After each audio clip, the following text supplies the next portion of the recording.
So our next panel is going to be Global Security Institute Observations from the United Nations. So we'd like to bring up to the stage now Jonathan Granoff of Global Security Institute, Jayashri Wyatt of the United Nations, and Pachauri of the POP movement. If you could please come up to the stage. Thank you. Okay, got it. Thank you. Well, I'd like to first off start by saying a very good morning to everybody and just how profoundly honored and grateful I am for this amazing opportunity to be together with you. My name is Pachauri, and I'm here today to extend my heart and my hand, my mind and my soul to you as members of my father's precious family. And just to share with those I'm meeting for the first time, I'm very blessed. My father, late Dr. R.K. Pachauri, led the Intergovernmental Panel on Climate Change as chairman for 13 years.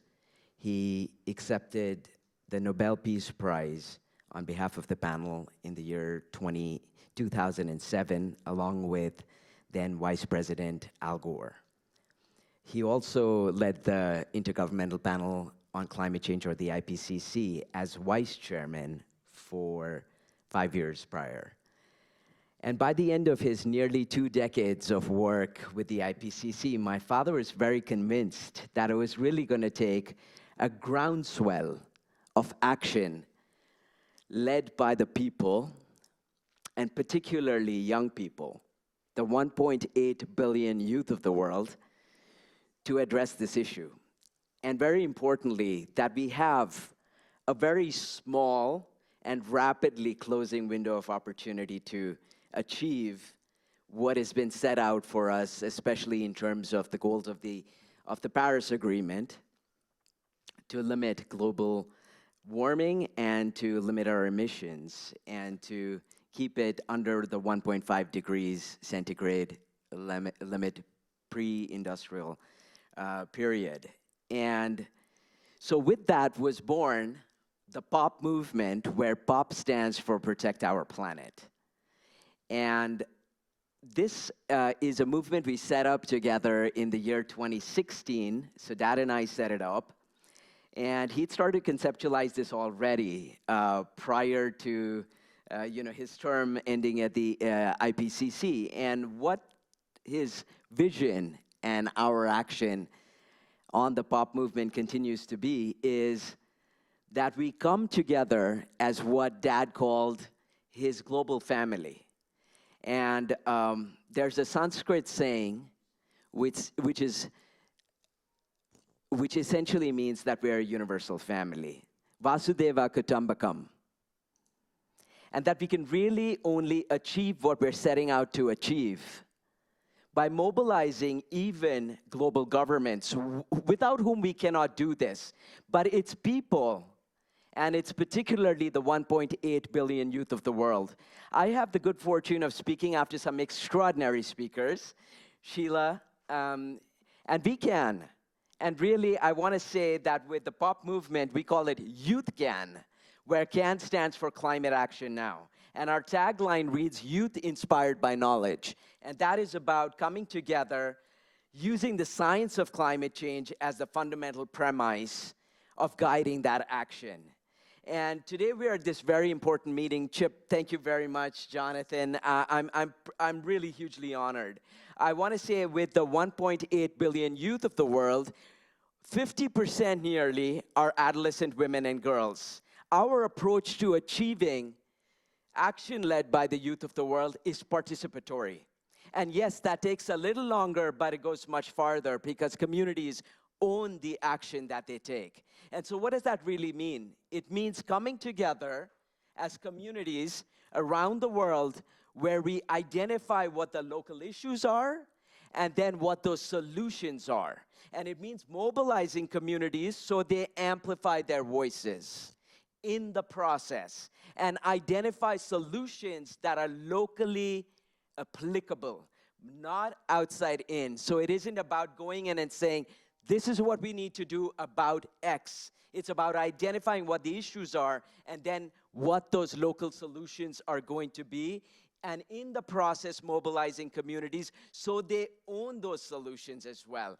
And part of that, a very central part of that, is amplifying our voices. And if you think about how we have come to where we've come to in terms of our civil rights, and I want to say with the POP movement, a fundamental premise is we have founded on equity and justice. The most vulnerable communities are those that have done the least to contribute to this issue, and I won't go into that a whole lot, but what I want to say, as a human family, to secure human security and climate action in the small and very rapidly closing window of opportunity that lies before us, is amplifying our voices, the wisdom, the indigenous wisdom we are so blessed to have, the values, and very importantly, changing our mindsets in terms of this action that we need to take.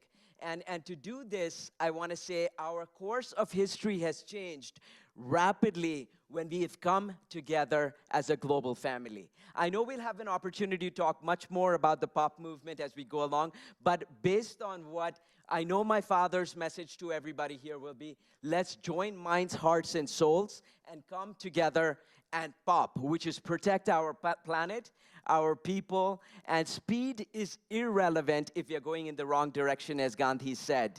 So with that, I fold my hands. Namaste from my heart, a prayer to yours. Let's join hands, minds, hearts, and souls and protect our planet. Our time is now, and we do have hope. The solutions are out there, and we can do this together. Thank you very much. I'm blessed and grateful for you. And let's pop. I want to hear you say that. Let's what? Pop. I can't hear you. Pop. Let's what? Pop. Thank you very much. I love you, my global family. Thank you.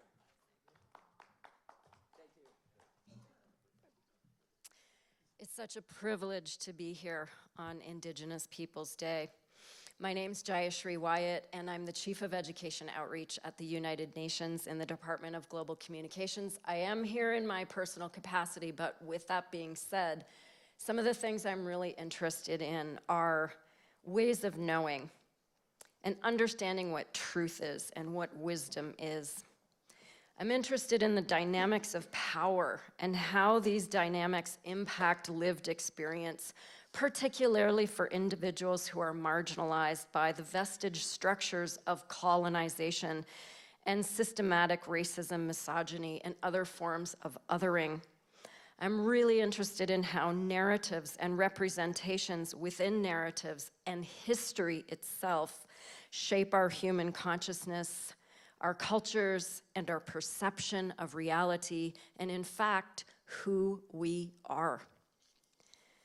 I want to give a brief primer on the SDGs. The SDGs from the United Nations were created in 2015. They were made up by the United Nations member states. They're also known as the global goals. And I think what's just important to remember as we embark on this conversation around human security is that these are interlinked goals. Climate change is there, empowering women, ending inequality are all there, but when we take them together, this is really a blueprint for humanity, for peace, for prosperity, for all people on a healthy planet. What's the state of play right now? Well, the Secretary General said in September at the UNGA that only 15% of these targets are on track and many are going in reverse. Our people and planet are in crisis. And the SG also said that the SDGs, they're not just a list of goals, they carry the hopes, the dreams, the rights, and expectations of people everywhere. They're existential. These are not just a list, as the SG said. Brain science shows us that when we see giant statistics like the fact that there's 117.2 people who are on the move, our brains shut off. But we all remember that picture of a 2-year-old that washed up on shore. And that is why storytelling is so important. Someone who has really shaped my conscience about the power of storytelling is Chimamanda Adichie. And she says that stories have had the power to malign and to dispossess. But stories also have the power to give back dignity and to create new realities and new understandings. I recently found out that my family's story that we have been telling each other is that we came over from Switzerland to Canada and we settled in Listowel in 1847. And it's been a wonderful, wonderful family story. Our family's been meeting for over 100 years. But power is also at the heart of storytelling. Where do you start that story? Who has the power to tell that story? How many stories are being told about those particular individuals? And when you have the power to tell stories about another person, and that story becomes the story about that group or about that person, then you have unlimited power.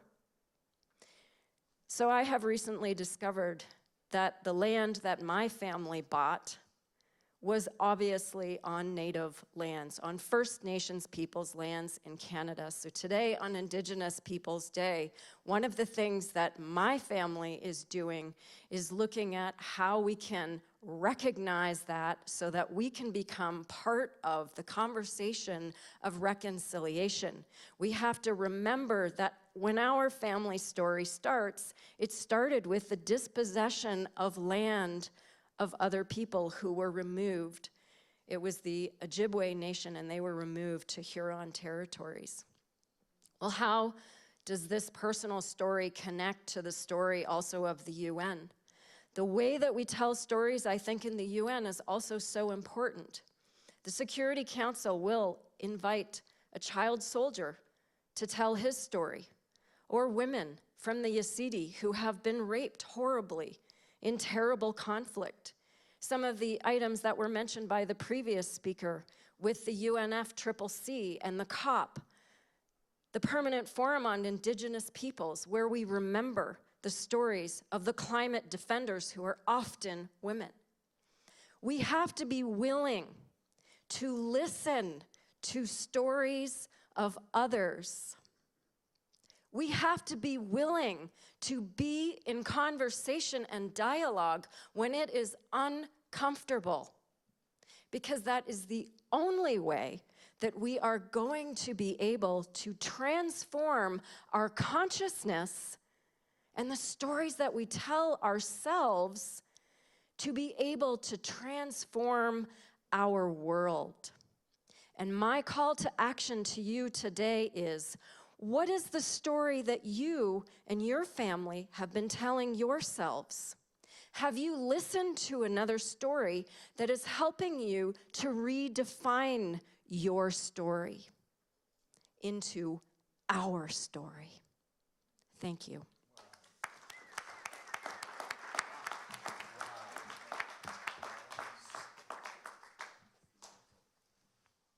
Wow. I have a criticism about our day. It is American Renewable Energy Day, and the people that CHIP has gathered, their identities are not national, basically. Your identity is basically the border of your heart's caring. Treat your neighbor as yourself was a very local concept when it was first stated, but today, in this audience, neighborhood is a moral location. It's the whole planet. And discussing with people here, their concept of identity is basically borderless. In fact, maybe we are the movement of hearts without borders.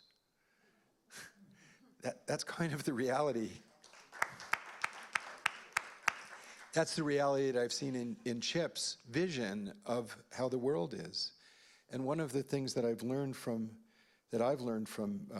indigenous wise people is they often begin thanking all my relatives. And they don't just mean people, they mean the web of life itself. the web of life as part of your own body. The reality that when we breathe, 60% of our oxygen comes from phytoplankton. That is our body. It's not just property, it is our living body. That is our relative.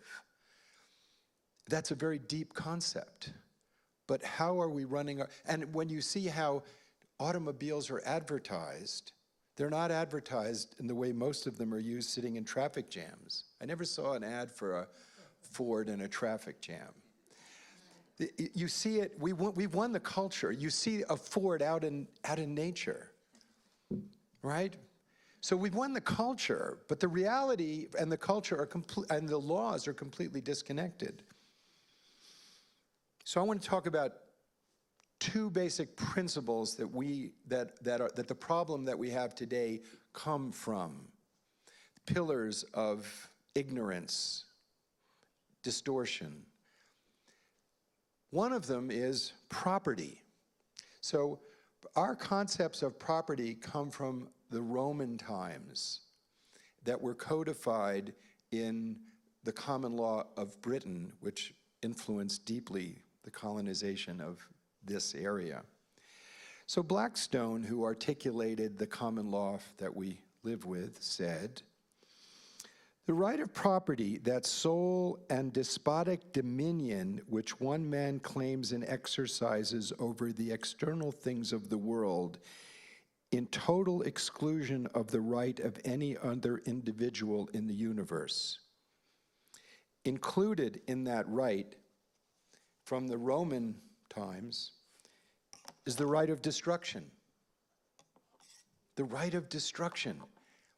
It's really very radical. You know, you have property of like a bunch of sticks or make up property, you can sell it, you can fix it, you can mortgage it, and you can destroy it. Well, we can't allow that definition of expropriation of the natural world to continue to be applied to the global commons. And you can conceive of American history as a battle between fundamental human rights articulated in the Bill of Rights and this absolute property right, really highlighted by the Civil War, in which people said the right to own other human beings, or the right of destruction of indigenous people, versus just the right to be people. And today, the legatees who fought for the right of absolute property over other human beings, have translated that right of property to the global commons. And they're saying, we don't want the United Nations system to be curtailing our right to the future of the planet. And it's based on this misconception of the absolute right of property. That right of property gets codified in the 17th century with the absolute aspiration of dominion over the planet Earth of the limited liability corporations, first being the East Indies Corporation. The other concept that took place in the 17th century that we need to address is the nation state as the singular definition of security, as the leading to military nationalism as the definition of security. Where did that come from? It came from the problem of the 17th century, which was whose definition of Jesus' love was better, Protestant or Catholic, and they were slaughtering each other in Central Europe. The issue was how to separate people. That was the problem that the nation state was designed to address. That's a horse and buggy road, and today's problem is, how do we say, all my relatives? The human family is one. The problems that we face are borderless. So our analysis has to go to these core concepts because they no longer apply. The problems that we face today have to be defined as human security problems, and the human security can only be obtained in cooperation with the natural world. Not cooperation, but realize we are a part of the natural world, and that is what we can learn from indigenous people who understand that and honor that. So I say today, ideas matter as much as they did in the 17th century. Ideas are powerful, and we need to understand which ideas are the hurdles we need to overcome. And the most important ones are, Love people, use things. Don't love things and use people. Nations are things, ideas are things, and our hearts are not things. Thank you.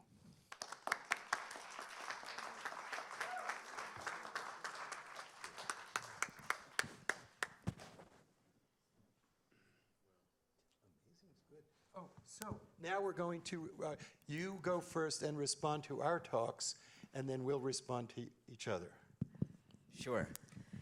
Well, I thank you. I want to say that, just relating to the important points brought up by my co-panelists, when we think about the movements that have taken place, moments where we've been able to come together and change the course of history, it's been when we got together, told stories around a fire, told stories in the form of music. We've used local tradition and art and culture, and that's what's brought people together. And I think your point about storytelling, the coming together of people by sharing those common values, the voices, and by having an opportunity to amplify those voices, we have in fact succeeded in changing the course of history. And I do believe we have the ability to do that. We have a chance right now. Yes, that window of opportunity, as I mentioned, is rapidly closing, but we do have the ability to go back to who we are as people. And some of the previous speakers, in fact, mentioned, looking at Bhutan, for example, looking at happiness rather as an index for progress and development. And I believe also love, the importance of coming together, compassion, and developing economies around that are critical. So I want to say, in relation to what my dearest Jonathan has brought up as human security as a human family. And that means going back to some of those fundamental values, where it isn't dog eat dog, it isn't you versus me, it's about us, it's about love, which is a fundamental binding of our hearts, and it's about those voices, those values, the wisdom, and the coming together. And I think that means rethinking how we've been going about doing what we've been doing. And I just want to say there is hope. And I think I'm only going to bring up one more instance, which has been about the pandemic with COVID. There are lessons to learn, and we know when we want to come together, we can come up with the solutions. And climate change, yes, is already here, but I also want to say it's the health of the planet and it's the health of our future, our current generations as well. And they're inextricably linked. So I won't go into too much more, but I want to say, if we join hands and we join hearts and we join souls, we can make this happen. Thank you. Thank you. To my co-speakers, yes, thank you very much for your interventions, as we say in the UN, for your words, for your thoughts, for your reflections. And I think, indeed, if the world was already perfect, it wouldn't require our love, our compassion, our dedicated action. But I think today, on the Women's Day and the Indigenous Peoples Day as part of this, I would certainly be remiss if I didn't reiterate the two earlier speakers who really shared with us that, the way that climate is impacting the world, it just doesn't treat people equally. Those who are already vulnerable, those women who are on the front lines, they are the people who have done the least to contribute to the problems that we have, and yet they are the first to pay the price. And so I think, I reiterate that women need to be at the tables. Indigenous people with their wisdom need to be at the table. And they don't just need to be at the table, they need to be heard in the same amount of time as the rest of the airtime that gets taken, as we heard from our previous speaker. So this is critical. And who is going to bring about this change? Well, it's going to be you and me and all of us together who have to do this work. And I want to leave you with two quotes. One by Margaret Mead, who said, "Never doubt that a small group of committed individuals can change the world. Indeed, it is the only thing that ever has." And the second person I would like to leave you with today is Wilma Mankiller. And she said, "The secret of our success is that we never, never give up." Thank you.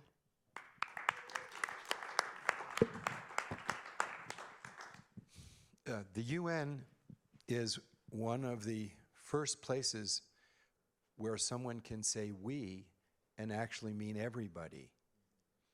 And so what we're talking about is how do we include the very basic we of half of the human family?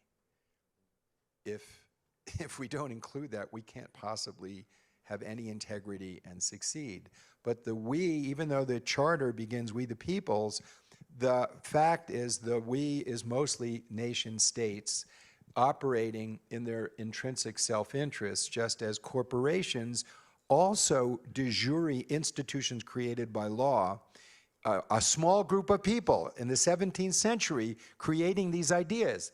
That's what we're dealing with, a small group of people in Middelburg, Netherlands, creating the first limited liability multinational corporation. It's a small group of people created this. It's only about 100 corporations produce about 80% of the carbon emissions. It's not a lot of people deciding the future of the planet. It's a small group. But they're going in a different direction. I was struck yesterday when we were hearing the story of America and hearing the story from the side of original peoples. And one of the things that hit me was when I learned the history of America, and I did a documentary that won a lot of awards on the creation of America, I discovered that the very concept of federalism, of multiple states coming together, came from the indigenous people. That's where it came from. So the very concept of the modern state of United States, the first nation created by a legal instrument in human history, the legal instrument is founded on the wisdom of the indigenous people that were here first.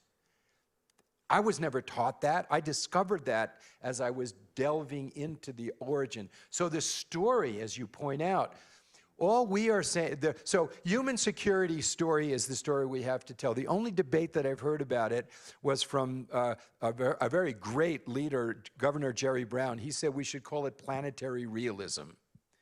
I think that's actually more accurate, except for the fact that the nations of the world in 2012 at a General Assembly resolution accepted the concept of human security.